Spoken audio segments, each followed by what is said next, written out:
জনগণও এই জায়গাটিতে প্রস্তুত। তারাও সিদ্ধান্ত নিয়ে ফেলেছে যে ওরা যদি দিতে আসে জনগণ নিয়ে নিবে। শাড়ি লুঙ্গি কম্বল যা দেয় জনগণ নিয়ে নিবে, কিন্তু ভোটটা শাপলাগুলিতে তারা দিয়ে দিবে ইনশাআল্লাহ।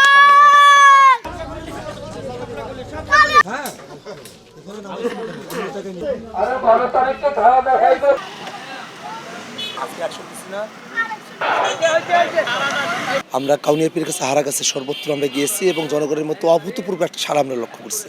এটা জনজোয়ার তৈরি হয়েছে এবং এই জনজোয়ারে আমাদের বিশ্বাস যে শাপলাকলি মার্কা শুধু মার্জিনাল লাইনে না, এটা বৃহৎ ব্যবধানে 12 তারিখে জয়ী হবে ইনশাআল্লাহ।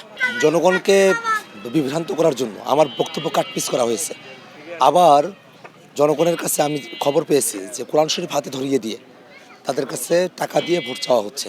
এই যে মানুষকে বিভ্রান্ত করা, কোরআন শরীফ ব্যবহার করা, এই পুরো যে প্রক্রিয়া, এটার ব্যাপারে যারা সাধারণ জনগণ যারা আছেন তাদের মধ্যে যারা একেবারে সহজ সরল তারা তো বিভ্রান্ত হয়ে পড়েন, কিন্তু সচেতন যারা আছেন অধিকাংশই সচেতন, তারা কিন্তু এটাকে প্রতিরোধ করছেন। সব মিলিয়ে আমরাও প্রস্তুত আছি। টাকা পয়সার বিনিময়ে কোনো ভোট এখানে হবে না। কেউ যদি টাকা পয়সা নিয়ে আসে আমরা তাদেরকে ধরবো, আইনের হাতে আমরা তাদেরকে সোপর্দ করব। এবং জনগণও এই জায়গাটিতে প্রস্তুত। তারাও সিদ্ধান্ত নিয়ে ফেলেছে যে ওরা যদি দিতে আসে জনগণ নিয়ে নিবে। শাড়ি লুঙ্গি কম্বল যা দেয় জনগণ নিয়ে নিবে, কিন্তু ভোটটা শাপলাগুলিতে তারা দিয়ে দিবে ইনশাআল্লাহ। এই কাউনিয়া পীর গাছার সন্তান, আমার নারী পোতা জায়গা। আমার বাবা আমার দাদা দীর্ঘ সময় ধরে এখানে ইমামতি করেছেন। আমি এখানকার স্কুল কলেজ প্রতিষ্ঠানে আমি এখানে পড়ালেখা করেছি এবং আমি নিয়ত করেছি যে আমি আমার এলাকাতেই নির্বাচন করব। যদিও আমার দল থেকে অন্যত্র আমাকে ইলেকশন করার ব্যাপারে তাদের এক ধরনের প্রত্যাশার জায়গা ছিল। তো সেই জায়গাটাতে আমি আমার এলাকাকে বেছে নিয়েছি, কারণ এই অঞ্চলটা অবহেলিত। আমি আমার এলাকার মানুষের সাথে সম্পর্ক রক্ষা করার মধ্য দিয়ে যে আন্তরিকতা আমি এখানে পাই, অন্য কোথাও আমি সেটা পেতাম না। এই আন্তরিকতাই আমাকে এখানে টেনে নিয়ে এসেছে।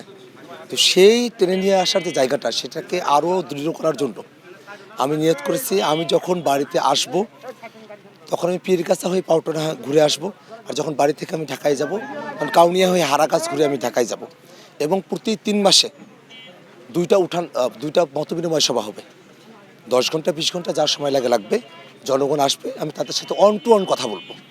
আমরা সম্পর্ক রক্ষার যে রাজনীতি, ভোটের আগে কম্বল দিলাম আর ভোটের পরে দরজা বন্ধ করে দিলাম, এই ধরনের রাজনীতি না। জনগণের সাথে সম্পর্ক রাখার যে রাজনীতি, ইশতেহার বাস্তবায়নের রাজনীতি, নিজের ওয়াদাগুলোকে রক্ষা করার রাজনীতি, সেটা আমরা অবশ্যই রক্ষা করব। আমাদের 10টা বিষয়ে 49টা ইশতেহার আছে।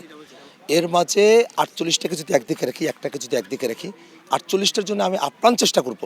কিন্তু এই 3 মাসে 2টা মতবিনিময় সভা, জনগণের সাথে সাক্ষাৎ, অন টু অন সাক্ষাতের যে ব্যবস্থা, সেইটা আমি 100 ভাগ না, সেটাকে আমি দ্বিগুণ 3 গুণ করার দিকে আমি অগ্রসর হব ইনশাআল্লাহ।